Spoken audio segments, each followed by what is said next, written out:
చంద్రబాబు నాయుడు గారి నాయకత్వంలోని ఈ కూటమి ప్రభుత్వం అధికారంలోకి వచ్చాక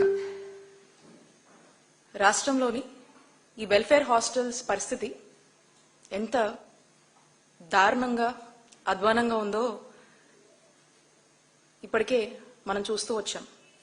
BC, SC, ST, minority hostels కి సంబంధించి అందులో చదువుకుంటున్నటువంటి విద్యార్థులకు కనీస మౌలిక సదుపాయాలు గాని ఏమీ కూడా ఈ ప్రభుత్వం కల్పించినటువంటి పరిస్థితులు రాష్ట్రంలో మనం చూస్తున్నాము. తాగునీరు కావచ్చు, సరైన భోజనం కావచ్చు, టాయిలెట్ ఫెసిలిటీస్ కావచ్చు, పిల్లలకు సంబంధించినటువంటి బెడ్స్ కావచ్చు, వాళ్ళకు సంబంధించినటువంటి ఒక చక్కటి అంబియన్స్ క్రియేట్ చేయడంలో ఈ ప్రభుత్వం ఫెయిలైందనే మనం చూడాల్సినటువంటి అవసరం ఉంది. ఎందుకంటే రాష్ట్రంలో మొత్తం గనక మనం చూసినట్టయితే 3783 వెల్ఫేర్ హాస్టల్స్ ఉన్నాయి. సుమారుగా 6.5 లక్షల మంది విద్యార్థులు మన రాష్ట్రంలో ఈ హాస్టల్స్ లో చదువుతున్నారు. మరి అసలు ఈ వెల్ఫేర్ హాస్టల్స్ యొక్క ముఖ్య ఉద్దేశం ఏంటి? ఈ వెల్ఫేర్ హాస్టల్స్ ముఖ్య ఉద్దేశం ఏంటంటే బ్యాక్వర్డ్ క్లాసెస్ కి సంబంధించినటువంటి విద్యార్థులు, వాళ్ళకి సంబంధించినటువంటి విద్య కావచ్చు, భోజనం కావచ్చు, వసతి కావచ్చు, వాళ్ళకి సంబంధించినటువంటి భద్రత కావచ్చు, ఇది ప్రభుత్వం యొక్క బాధ్యత. ఈ బాధ్యతని పూర్తిగా కూడా ప్రభుత్వమే అన్ని విధాలుగా కూడా వీళ్ళకు అండగా ఉండి ఇవి నిర్వహించాల్సినటువంటి ఈ బాధ్యత రాష్ట్ర ప్రభుత్వం మీద ఉంటుంది. మరి ఇప్పుడేమవుతోంది?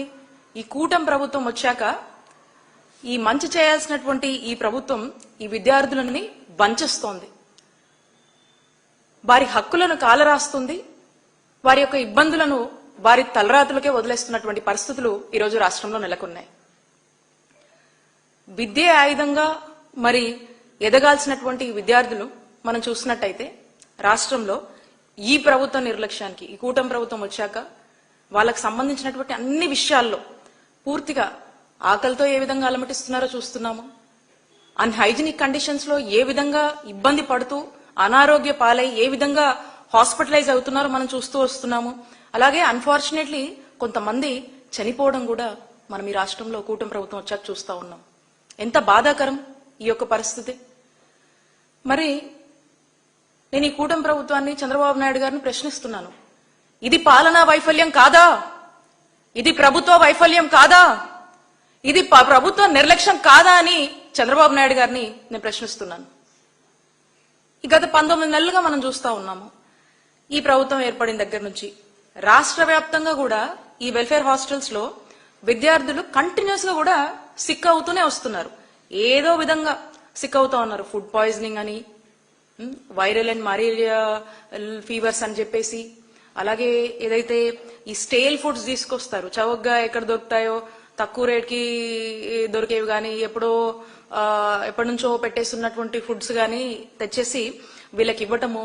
దీనివల్ల ఏమవుతుందంటే కంప్లీట్ గా వాళ్ళకు ఫుడ్ అప్సెట్, స్టమక్ అప్సెట్ ఇవన్నీ అవ్వడము, వాటర్ కంటామినేషన్ జరగడము, మస్కిటోకి సంబంధించి ఏ విధమైనటువంటి ప్రివెంటివ్ మెజర్స్ తీసుకోకపోవడము, టోటల్ గా క్లెన్లీనెస్ అనేది మెయింటైన్ చేయకపోవడం వల్ల అనేక ఇబ్బందుల వల్ల ఏదో దానికి పిల్లలు హాస్పిటల్ పాలు అవుతానే ఉన్నారు, అస్వస్థతకు గురవుతానే ఉన్నారు.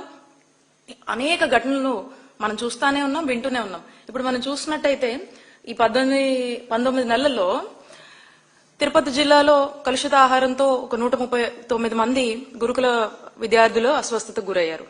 అలాగే నంద్యాల జిల్లాలో IIIT క్యాంపస్ లో భోజనంలో పురుగులు చూడండి ఎంత దారుణంగా ఈ ప్రభుత్వం వ్యవహరిస్తుంది చూడండి. కృష్ణా జిల్లా చెల్లపల్లి మండలం పురిటిగడ్డ జిల్లా, దీంట్లో కూడా అక్కడ కూడా హై స్కూల్లో చూడండి మధ్యాహ్న భోజనంలో ఏ విధమైనటువంటి భోజనంలో పురుగులు ఉన్నాయో. అలాగే శ్రీ పొట్టి శ్రీరాములు నెల్లూరు జిల్లా ఆత్మకూరులో కూడా 40 మంది పిల్లలు, బాలికలు ఏ విధంగా అస్వస్థత గురై ఉన్నారో చూడండి. అల్లూరు సీతారామరాజు జిల్లా గూడెం కొత్తవీధి మండలంలో ఇక్కడ కూడా ఈ పిల్లలు ఏ విధంగా అస్వస్థతకు గురై పెరుగు తినంగానే 29 మంది అంటే కంటామినేషన్ వల్ల. అల్లూరు సీతారామరాజు జిల్లా రాజేంద్రపాలెంలో ఇది కూడా బాలికల ఆశ్రమ పాఠశాలలో 22 మంది అస్వస్థతకు గురయ్యారు. నంద్యాల జిల్లా మిట్టకందాల గ్రామాల్లో దీంట్లో కూడా అంగన్వాడీ సెంటర్ లో కూడా 8 మంది చిన్నారులు ఏ విధంగా వాంతులు విరోచనాలతో మరి ఇబ్బంది పడుతున్నారో చూడండి. ఇలా అనేక ఎగ్జాంపుల్స్ మళ్ళీ సత్యసాయి జిల్లాలో ఇక్కడ కూడా ఈ గిరిజన సంక్షేమ పాఠశాలలో ఏ విధంగా అస్వస్థతకు గురై చికిత్స పొందుతున్నారో చూస్తున్నాం. ఇలా నంబర్ ఆఫ్ ఎగ్జాంపుల్స్ మనం ఈ ప్రభుత్వం వచ్చాక చూస్తానే ఉన్నాము. ఇంతేకాదు మనం చూసినట్టయితే ఈ 19 months లో 46 మంది చిన్నారులు ఈ హాస్టల్స్ లో సరైన ఫెసిలిటీస్ లేక ఏమాత్రం కూడా ఈ ప్రభుత్వం బాధ్యత తీసుకోక 46 మంది చిన్నారులు మరి చనిపోయారు. ఎంత బాధాకరం అండి. ఏమంటారు ఈ మరణాలను? ఏమనాలి? ఈ ప్రభుత్వము రెస్పాన్సిబిలిటీ తీసుకున్నప్పుడు ఇలాంటి మరణాలు సంభవించినప్పుడు ఈ ప్రభుత్వ హత్యల కిందే చూడాలి కదా, మనము చూడాల్సినటువంటి అవసరం ఉంది కదా. ఖచ్చితంగా ఇది గవర్నమెంట్ ఫెయిల్యూరే, చంద్రబాబు నాయుడు గారి ప్రభుత్వం ఫెయిల్యూరే. ఈ 46 మంది మరణాలు చూస్తే చూడండి. పూల అంజలి 12 years పాపం కురుపం గిరిజన పాఠశాలలో జాండీస్ తో తను మృతి చెందింది. తోయాక కల్పన 12 years పాప, అమ్మాయి కూడా జాండీస్ తో మృతి చెందింది, పార్వతీపురం మన్యం జిల్లా. అలాగే చిన్నారి 11 years అమ్మాయి తాడంకి చిన్నారి, పార్వతీపురం మన్యం జిల్లా. ఈ అమ్మాయి కూడా 9 years అమ్మాయి రష్మిక, శ్రీకాకుళం జిల్లా. దీని కూడా మలేరియాతో మృతి చెందింది. ఇలా 46 మంది మనం చూసినట్టయితే కవిత 11 ఏళ్లు ఈ చిన్నారి కూడా, పల్లవి 12 ఏళ్ల అమ్మాయి, మోహన్ దాస్ 15 సంవత్సరాలు, అవంతిక 13 సంవత్సరాలు.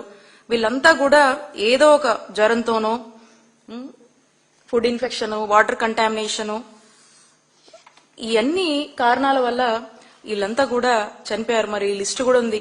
బి ఈశ్వరరావు 16 ఏళ్ల వయసు, 10వ తరగతి చదువుతున్నాడు. రాఘవ 11 సంవత్సరాలు, శ్రద్ధ 9 సంవత్సరాలు, జాషువా 9 సంవత్సరాల అమ్మాయి 9 సంవత్సరాలు, నిత్య 9 years, శారద 15 సంవత్సరాలు, దినేష్ 8 years, దినేష్ మళ్ళీ 10 years, తనుజ 11 years. వీళ్ళందరూ కూడా ఇలాంటి కారణాల వల్ల, ఈ ఫెసిలిటీస్ సరిగా లేకపోవడం వల్ల, ఈ food contamination, water contamination, viral fevers వల్ల, ఈ అన్హైజీనిక్ కండిషన్స్ వల్ల వీళ్ళంతా కూడా ప్రాణాలు కోల్పోయారు. పాపం ఎంతో భవిష్యత్తు ఉన్నటువంటి ఈ చిన్నారులు కేవలం ఈ ప్రభుత్వ నిర్లక్ష్యం వల్ల చనిపోయారంటే ఎంత బాధాకరం. ఇప్పటికైనా ఈ ప్రభుత్వం కళ్ళు తెరవాలని చెప్పి మనం కోరుకుందాము. ఇలాంటి ఘటనలు ఇంకా చోటు చేసుకోకుండా జాగ్రత్తలు తీసుకొని ఈ పేద విద్యార్థులు ఎవరైతే పాపం ఎంతో అన్అఫోర్డబుల్ కండిషన్స్ లో పాపం వాళ్ళు వచ్చి హాస్టల్స్ ప్రభుత్వం మీద నమ్మకంతో ఇట్లా జాయిన్ అయి చదువుతున్నప్పుడు, మరి ప్రభుత్వం బాధ్యత తీసుకున్నప్పుడు పరిణామాలు ఎలా ఉంటాయో మరి 46 డెత్సే మన కళ్ళ ముందు కనిపిస్తా ఉన్నాయి. ఎందుకు ఈ ప్రభుత్వం ఈ యొక్క వెల్ఫేర్ హాస్టల్స్ ని నిర్లక్ష్యం చేస్తుంది అని కనుక మనం చూసినట్టయితే మనకు అర్థం కాని క్వశ్చన్స్ చాలా వస్తుంటాయి. బట్ స్టిల్ బడ్జెట్ లేదని అనుకుంటుందా, లేకపోతే బాధ్యత లేదని భావిస్తుందా, లేదా బలహీన వర్గాలకు సంబంధించినటువంటి పిల్లల ప్రాణాలంటే ఈ ప్రభుత్వానికి లెక్క లేదని భావిస్తుందా, లేదా బ్యాక్వర్డ్ క్లాసెస్ కి సంబంధించినటువంటి పిల్లలు బాగా చదువుకోకూడదు అనేటువంటి ఉద్దేశం ఈ ప్రభుత్వానికి ఉందా? చదువులు మానుకుంటే మధ్యలో ఏ కూలి పనులకు వెళ్తారు కాబట్టి బ్యాక్వర్డ్ క్లాసెస్ సంబంధించినటువంటి పిల్లలు చదువుకోవద్దు అనేటువంటి ఒక కక్షతో ఈ చంద్రబాబు నాయుడు గారి ప్రభుత్వం ముందుకెళ్తుందా అనేది మనకు అనిపిస్తా ఉంది. కాబట్టి ఒక్కసారి ఇంత కక్ష ఈ వెనుకబడినటువంటి వర్గాల చదువుకునేటువంటి విద్యార్థుల మీద మరి ఇంత కక్ష ఈ ప్రభుత్వానికి ఉండడం సరైనది కాదని తెలియజేసుకుంటూ